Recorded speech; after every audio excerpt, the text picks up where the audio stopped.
Hello friends, मैं हूं doctor ममता Gupta. ज्ञानरिति classes के ऑनलाइन प्लेटफॉर्म में फिर से आपका बहुत बहुत स्वागत है। आज हमारा नया टॉपिक शुरू होने जा रहा है समास प्रकरण। समास प्रकरण की हमारी पहली क्लास है आज। क्लास कौन सी है? फर्स्ट क्लास आज। ठीक है, तो देखिए समास। समास समास की परिभाषा क्या कही गई है? समास की क्या परिभाषा है? समास की संस्कृत में छोटी सी परिभाषा दे रखी है, सम सनम समास है। समास की छोटी सी परिभाषा क्या दे रखी है? सम सनम समास है। सम सनम का अर्थ होता है संक्षिप्तीकरण। क्या होता है? संक्षिप्तीकरण। संक्षिप्तीकरण ही समास है। सम सनम का मतलब क्या हो जाएगा? संक्षिप्तीकरण। संक्षिप्तीकरण यानी कि अनेक पदों का जब संक्षिप्तीकरण किया जाए, जब एक पद में उसे विभाजित किया जाता है तो उसे समास कहते हैं। अनेक वर्णों का एक समुदाय में विभक्त करना, एक समुदाय को एक वर्ण में बनाना क्या कहलाता है? समास कहलाता है। संक्षिप्तीकरण आपसे पेपर में पूछ लेते हैं ये, सम सनम का अर्थ क्या है? संक्षिप्तीकरण। और ये पूछ लेते हैं समास की परिभाषा क्या है, तो बहुत सारे आपको सूत्र दे देंगे और आपको इसमें टिक करना है सम सनम। सम सनम का मतलब होता है संक्षिप्तीकरण। संक्षिप्तीकरण ही समास होता है। ठीक है, तो बहुत सारे पदों को एक पद बनाना, इसको आप क्या कह सकते हैं? बहुत पदों से एक पद बनाना। संक्षिप्तीकरण को और डिफाइन करके हम और ज्यादा विभक्त करके हम जब इसको परिभाषा को समझते हैं तो हमारा अर्थ निकलता है बहुत सारे पदों से एक पद बनाना ही समास कहलाता है। संक्षिप्तीकरण ही समास है, अर्थात बहुत सारे पदों से एक पद बनाना ही समास कहलाता है।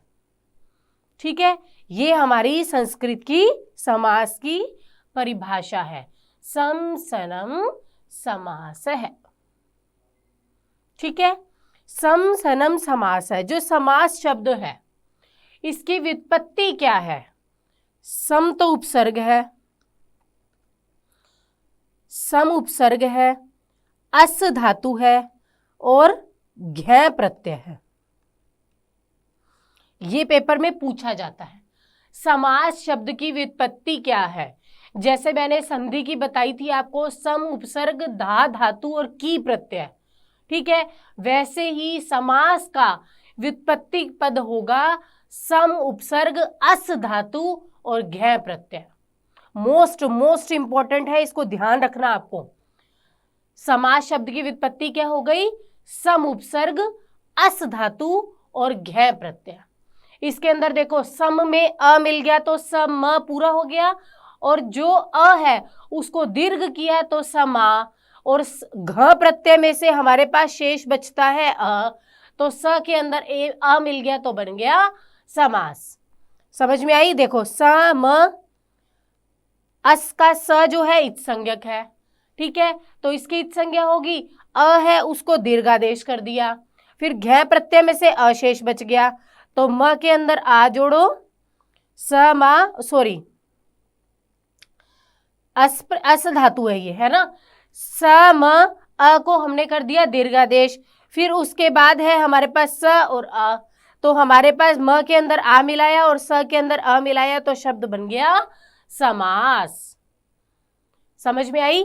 सम उपसर्ग है, अस धातु है और घै प्रत्यय है। घै प्रत्यय को तो क्या शेष रहता है? अशेष रहता है। कैसे अशेष रहता है? देखिए, ये घ है, य की तो हलंतम से संज्ञा होगी, फिर घ जो है ये किस में आता है? क वर्ग में, क ख ग घ, तो क वर्ग का की इत संज्ञा किस सूत्र से होती थी? किस सूत्र से होती थी? लशक्व तद्धिते। किस सूत्र से होती थी? लशक्व तद्धिते। मैंने आपको इच संज्ञा विधायक सूत्र करवाए थे, उसमें मैंने आपको लशक्व तद्धिते के बारे में पूरा समझाया था। ये कहता है ल, श और क वर्ग की इच संज्ञा, तो घ की इच संज्ञा की और जिसकी इच संज्ञा करते हैं उसका क्या हो जाता है? लोप हो जाता है। तो हमारे पास क्या बच जाता है? अ। घ हलंत की इच संज्ञा हुई तो बच गया क्या? अ। तो घ में से तो अ बच गया। फिर उसके बाद जो अस धातु का अ है उसको दीर्घादेश कर दिया, तो हमारे पास सम के साथ अ को दीर्घादेश किया और घ प्रत्यय का अ बचा, तो हमारे पास जोड़ो इसको, क्या बन जाएगा? म के अंदर आ जोड़ा तो समा, स के अंदर अ जोड़ा तो स, बन जाएगा समास। ठीक है, तो ये आपको ध्यान रखना है। ये तो व्युत्पत्ति मैंने आपको समझा दी, बस आपको तो पेपर में इतना ही पूछेंगे। सम शब्द की व्युत्पत्ति क्या है? सम उपसर्ग अस धातु घ प्रत्यय। पेपर में आपको लिखा हुआ आएगा सम प्लस अस प्लस घ, ये पेपर में लिखा हुआ आएगा आपको। ठीक है, तो ये है समास शब्द की व्युत्पत्ति। और समास शब्द का संस्कृत में परिभाषा है सम सनम समास है। सम सनम का मतलब हो जाएगा संक्षिप्तीकरण, संक्षिप्तीकरण ही समास कहलाता है। संक्षिप्तीकरण का मतलब हो जाता है बहुत सारे पदों से एक पद को बनाना ही संक्षिप्तीकरण कहलाता है, और संक्षिप्तीकरण जो होता है वही समास कहलाता है। क्लियर? ये तो हो गई हमारे समास के बारे में। ठीक है, समास का क्या हो गया? सम सनम समास है। पेपर में प्रश्न पूछ सकते हैं, समास की परिभाषा आ सकती है। प्रश्न कैसे बनते हैं? सबसे पहला प्रश्न बन गया कि समास की संस्कृत में परिभाषा क्या है? सम सनम समासः। फिर पूछ लिया समास शब्द की व्युत्पत्ति क्या है? सम प्लस अस प्लस घ। फिर तीसरा प्रश्न बन गया कि समास शब्द में कौन सा प्रत्यय है? घ प्रत्यय। कौन सा प्रत्यय है? घ प्रत्यय। फिर प्रश्न बनता है समास शब्द में कौन सी धातु है? अस धातु है। ठीक है, तो ये प्रश्न इसमें से बन जाते हैं। क्लियर? अब देखिए समास जो है वो कितने प्रकार का होता है? समास कितने प्रकार का होता है? 5 प्रकार का। समास कितने प्रकार का होता है? 5 प्रकार का। 5 प्रकार का। ठीक है, तो देखिए समास कितने प्रकार का? 5 प्रकार का। अब ये भी प्रश्न आ जाता है कि समास कितने प्रकार का होता है? पंचधा, यानी 5 प्रकार का। कौन कौन सा? अब वो देखिए कितने प्रकार का होता है समास? 5 प्रकार का। कौन सा? देखिए पहला समास का भेद है केवल समास। केवल समास। दूसरा भेद है हमारा अव्ययी भाव समास।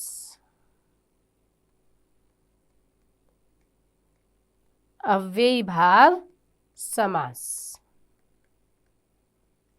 फिर तीसरा है तत्पुरुष समास।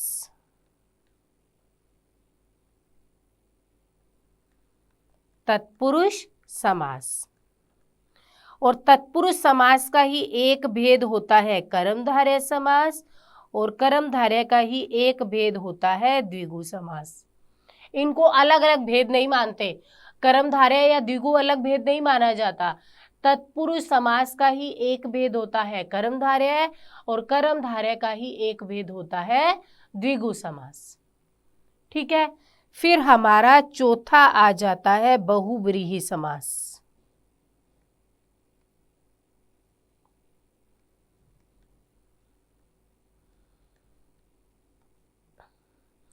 और पांचवा बच जाता है द्वंद्व समास। ये है हमारे समास के 5 भेद। केवल समास, अव्ययीभाव समास, तत्पुरुष समास, बहुव्रीहि समास और द्वंद्व समास। तत्पुरुष समास का ही एक भेद होता है कर्मधारय और कर्मधारय का ही एक भेद होता है द्विगु। ठीक है, तो आपसे पेपर में पूछ लिया कि समास के 5 भेद कौन कौन से हैं, 4 ऑप्शन में से कर्मधारय या द्विगु भी दे दिया तो वो समास का भेद नहीं माना जाएगा। वो किसका भेद माना जाएगा? तत्पुरुष समास का भेद माना जाएगा। आपके एक पेपर में आया हुआ है प्रश्न कि इनमें से समास का भेद नहीं है, तो 3 तो इन 5 में से दे दिया और 1 दे दिया था द्विगु। 3 तो इन 5 में से दे दिया और 1 दे दिया था द्विगु। तो आपको आंसर टिक करना था द्विगु, क्योंकि वो समास के 5 भेद में नहीं आता, वो तो तत्पुरुष समास के भेद में आता है। ठीक है, तो हमारे 5 समास के भेद कौन कौन से हो गए? केवल समास, अव्ययीभाव समास, तत्पुरुष समास, बहुव्रीहि समास और द्वंद्व समास। तत्पुरुष समास का एक भेद होता है कर्मधारय समास और कर्मधारय समास का एक भेद होता है द्विगु समास। कितने भेद हो गए ये समास के? 5 भेद, पंचधा। ठीक है, अब एक एक समास की परिभाषा करवा रही हूं। हम इस समास को करने से पहले हमें समास के बारे में पता तो होना चाहिए ना। हमने एक चीज की कि समास शब्द की व्युत्पत्ति क्या थी, सम उपसर्ग, अस धातु और घै प्रत्यय। फिर देखा समास की परिभाषा क्या है, सम सनम समास है। सम सनम का अर्थ क्या है? संक्षिप्तीकरण। समास के भेद कितने हैं? 5 भेद हैं। कौन कौन से हैं? केवल समास, अव्ययीभाव समास, तत्पुरुष समास, बहुव्रीहि समास और द्वंद्व समास। यहां तक बात क्लियर हो गई। अब देखिए केवल समास क्या होता है। केवल समास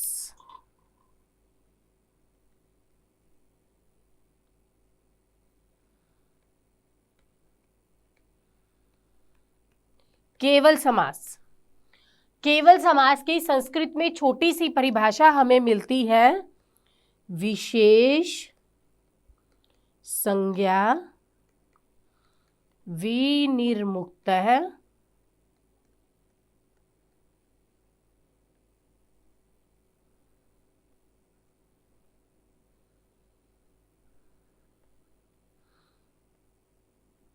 विशेष संज्ञा विनिर्मुक्तः केवल समास है। विशेष संज्ञा विनिर्मुक्तः केवल समास है। विशेष संज्ञा विनिर्मुक्तः केवल समास है। ये पेपर में बहुत बार पूछा हुआ है। विशेष संज्ञा से रहित समास कौन सा होता है? केवल समास। विशेष संज्ञा से रहित समास कौन सा है? केवल समास। ठीक है, तो इसकी हिंदी आपको समझ नहीं आ रही है। विनिर्मुक्त मतलब रहित। विनिर्मुक्त का मतलब क्या हो जाता है? रहित। विशेष संज्ञा से रहित समास केवल समास होता है। विशेष संज्ञा से रहित समास कौन सा माना जाता है? केवल समास। संस्कृत में छोटी सी परिभाषा है, विशेष संज्ञा विनिर्मुक्तः केवल समास है। विशेष संज्ञा विनिर्मुक्तः केवल समास है। जैसे इसका उदाहरण है भूतपूर्व है। भूतपूर्व है, भूतपूर्व पहले में जो हो चुका, पूर्व में जो हो चुका। इसमें कोई संज्ञा नहीं है, कोई सर्वनाम नहीं है, कुछ नहीं है, कोई भी संज्ञा नहीं है इसमें। ये है इसलिए किसका उदाहरण इसको माना गया है? केवल समास का। कोई भी इसमें संज्ञा नहीं है। संज्ञा किसी व्यक्ति वस्तु के नाम को हम संज्ञा कहते हैं। यहाँ पे ना तो कोई व्यक्ति की बात कर रहा है, ना वस्तु की, ना किसी के नाम की। तो भूतपूर्व है, पूर्व में जो हो चुका। अर्थ देखो सिंपल सा बन रहा है। तो यहाँ पर कौन सा समास हो गया? केवल समास। ठीक है, तो आपको पेपर में आ जाए भूतपूर्व है, इसमें कौन सा समास है? केवल समास। भूतपूर्व में कौन सा समास माना जाएगा? केवल समास। केवल समास की परिभाषा क्या मानी जाएगी? विशेष संज्ञा विनिर्मुक्त है केवल समास है। ठीक है, हो गई बात। अब हमारा दूसरा, जब मैं इसकी विस्तार पूर्वक चर्चा करूंगी समास की, अभी मैं तुम्हें सिर्फ इसकी परिभाषाएं समझा रही हूं। ठीक है, तो केवल समास क्या हो गया? विशेष संज्ञा से रहित समास क्या कहलाता है? केवल समास। ठीक है, अब है हमारा दूसरा समास, अव्ययी भाव समास। अव्ययी भाव समास का उदाहरण है, सूत्र है, प्रायेण पूर्व पदार्थ प्रधानो अव्ययी भाव है। ये संस्कृत की छोटी सी परिभाषा दे रखी है अव्ययी भाव समास की। प्रायेण पूर्व पदार्थ प्रधानो अव्ययी भाव है। प्रायः पूर्व पदार्थ प्रधानो, पूर्व पद जिसमें प्रधान होता है वही अव्ययी भाव समास कहलाता है। जिसका पूर्व पद प्रधान होता है उसका अव्ययी भाव समास होता है। मतलब जिसमें पूर्व पद प्रधान होगा वो अव्ययी भाव समास कहलाएगा। ये भी पेपर में प्रश्न आया हुआ है, पेपर में दिया था, प्रायेण पूर्व पदार्थ प्रधानो क्या समास है? कौन सा समास है? तो आपको ऑप्शन में तत्पुरुष समास, अव्ययी भाव, द्वंद्व और बहुब्रीहि दे रखा था। तो हमें जब इसकी परिभाषा पता होगी कि अव्ययी भाव समास की परिभाषा है प्रायेण पूर्व पदार्थ प्रधानो, प्रायः पूर्व पदार्थ जहां पर प्रधान होता है, यानी पूर्व पद जहां पर प्रधान होता है वहां अव्ययी भाव समास होता है। ठीक है, तो अव्ययी भाव समास में पूर्व पद की प्रधानता होती है। ठीक है, जैसे उदाहरण देखिए, जैसे मैंने उदाहरण लिखा उपगंगम। उपगंगम, ये उप जो अव्यय है, अव्ययी भाव समास में आपके 16 अव्ययों का प्रयोग होता है। तो 16 अव्यय, इन अव्ययों से ही उस समास का अर्थ प्रकट होता है। तो अव्यय ही प्रधान है इसमें, उसी से ही पूरे शब्द का अर्थ प्रकट होता है। इस कारण से पूर्व पद प्रधान माना गया है। ठीक है, तो उप अव्यय का अर्थ माना गया है समीप। उप का अर्थ क्या माना गया है? समीप। जब मैं आपको अव्ययी भाव समास करवाऊंगी तब आपको ये सारा डिटेल से समझाऊंगी। ठीक है, उप का मतलब हो जाता है समीप, यानी गंगा के समीप। उपगंगम का अर्थ क्या बन गया? गंगम यानी गंगा, गंगा के समीप। तो उसी को हम संस्कृत में बना देते हैं गंगा के, यानी गंगा शब्द में षष्ठी लगा दी, का के की षष्ठी, तो क्या बन गया? गंगायाः। जैसे लता शब्द का षष्ठी का एक वचन होता है लतायाः, वैसे ही गंगा का षष्ठी का एक वचन होता है गंगायाः। गंगा के तो गंगायाः, समीप तो समीप लिख देंगे, गंगायाः समीपम। इसका ये बन गया समासिक विग्रह। उपगंगम शब्द का समासिक विग्रह क्या बन गया? गंगायाः समीपम। क्योंकि हमें पता है जो उप अव्यय है वही प्रधान है और उप का अर्थ होता है समीप, तो इसलिए हमने जब इसका समासिक विग्रह किया तो अर्थ बना दिया गंगा के समीप। तो उसको संस्कृत में जब बनाया तो गंगा के यानी गंगा शब्द में षष्ठी लगा दी, तो गंगायाः समीपम। क्लियर? पूर्व पद प्रधान हो गया ना, अव्यय पद इसमें प्रधान है, ये उप दे रखा है। अधि हरि, जैसे उदाहरण एक होता है अधि हरि, तो अधि अव्यय है, इसकी प्रधानता है, जो पूर्व पद होगा उसकी प्रधानता होगी, इसी से ही पूरे शब्द का अर्थ निकलेगा। ठीक है, तो इसलिए अव्ययी भाव समास में क्या माना गया है? पूर्व पद को प्रधान माना गया है और पूर्व पद में 16 अव्ययों का प्रयोग मिलेगा। पूर्व पद में क्या मिलेगा? 16 अव्ययों का प्रयोग मिलेगा। ठीक है, तो ये है अव्ययीभाव समास। जब हम इसकी विस्तृत चर्चा करेंगे तो मैं आपके 16 के 16 अव्यय करवाऊंगी और उसके अर्थ बताऊंगी आपको वहां पे। ठीक है, हो गया। अव्ययीभाव समास क्या हो गया? जिसका पूर्व पद प्रधान होगा वहां अव्ययीभाव समास होता है। अब अगला, ये तो हो गए हमारे 2 समास, केवल समास और अव्ययीभाव समास। केवल समास और अव्ययीभाव समास। अब तीसरा है हमारा तत्पुरुष समास। तत्पुरुष समास, इसकी हिंदी, इसका सूत्र का अर्थ होता है प्रायेणो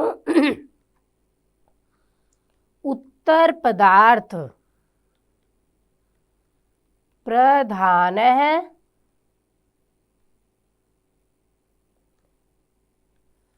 प्रायेणो उत्तर पदार्थ प्रधान है।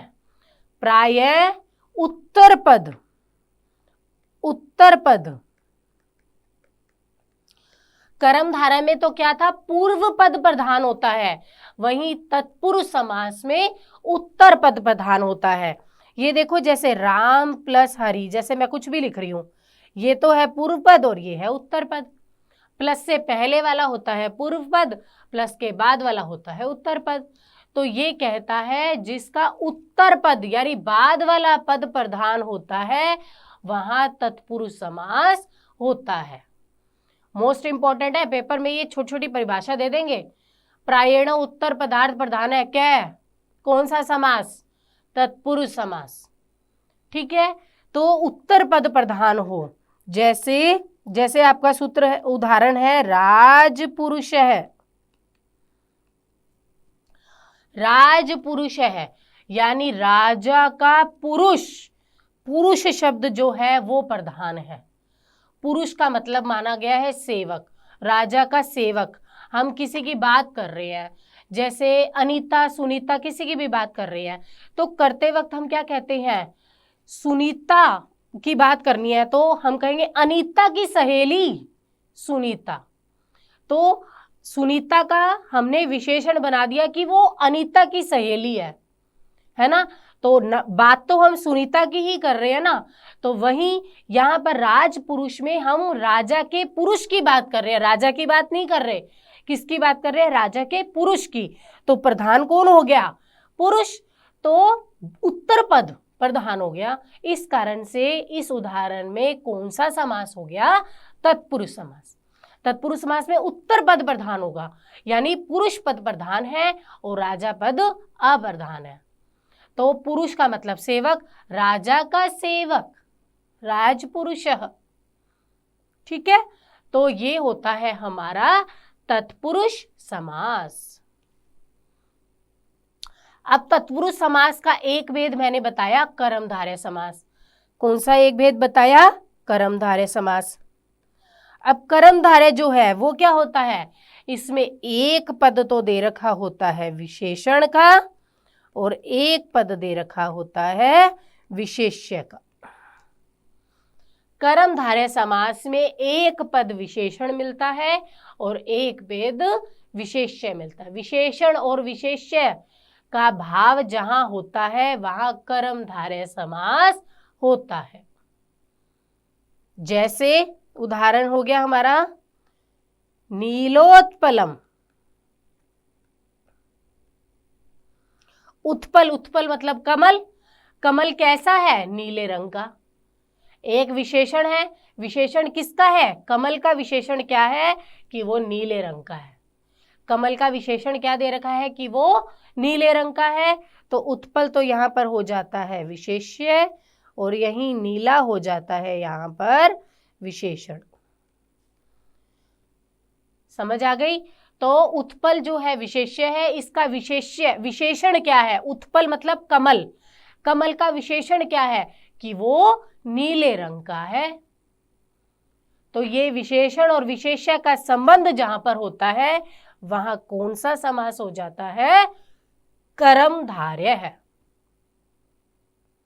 ठीक है, और कर्मधारय समास का एक भेद होता है द्विगु समास। कर्मधारय समास का एक भेद क्या होता है? द्विगु समास। द्विगु समास में क्या होता है? संख्या पूर्वो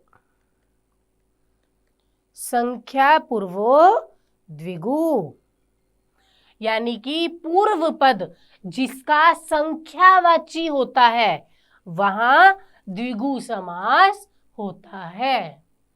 संख्यावाची पद होगा पूर्व पद, पहले वाला पद संख्यावाची होगा, संख्या दे रखी होगी 1 2 3 4 5, तो जिसका पूर्व पद संख्यावाची होता है वहां द्विगु समास होता है।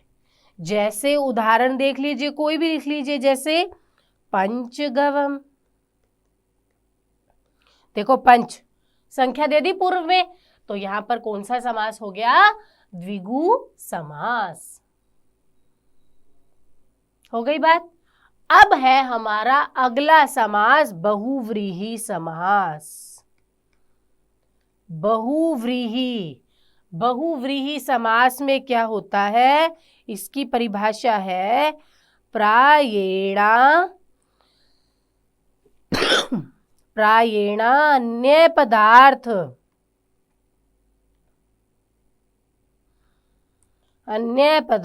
प्रधान है। प्रायेण अन्य पदार्थ प्रधान है, यानी कि जिसमें अन्य पद प्रधान होगा, जिसमें अन्य पद प्रधान होता है वहां बहुव्रीहि समास होता है। जहां अन्य पद प्रधान होता है वहां बहुव्रीहि समास होता है। जैसे उदाहरण में देखो, पीतांबर है, पीला है अंबर, अंबर मतलब वस्त्र, पीला है वस्त्र जिसका, पीले वस्त्र कौन धारण करता है? भगवान श्री कृष्ण। तो पीला है वस्त्र जिसका, वह अर्थात श्री कृष्ण। तो कृष्ण जो है वो अन्य पद हो गया, तो उसकी प्रधानता है यहाँ पर, इसलिए यहाँ पर कौन सा समास हो गया? बहुव्रीहि समास। समझ में आ गई? बहुव्रीहि समास में क्या होता है? प्रायः अन्य पद प्रधान होता है।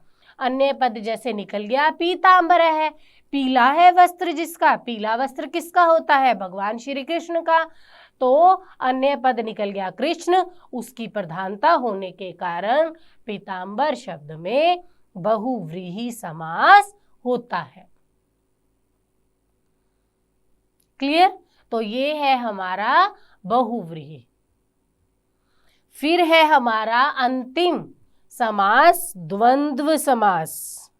कौन सा? द्वंद्व समास। इसका बन जाता है प्रायेणो उभय पद प्रधानो।